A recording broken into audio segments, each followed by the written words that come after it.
Peakboard Guru.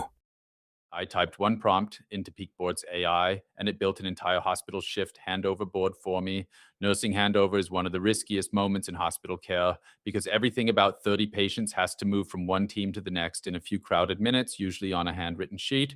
This board replaces that sheet with a live touch display in the nurse's station. Every occupied bed shows up as a card with the patient's status, mobility level, allergies, and open tasks, and a colored stripe on the left tells you the risk level at a glance.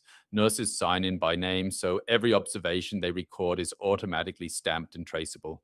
Tap any bed and you can update the status, log an observation, tick off a task, or escalate a concern straight to the medical team. The handover screen walks the outgoing shift through the beds by risk, one structured note at a time, and grays out each card once it is confirmed. There is also a scanner mode, so scanning a wristband jumps right into that patient.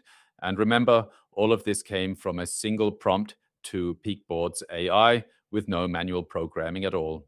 Using the link in the description below, you can try this project live in your browser or download it for free.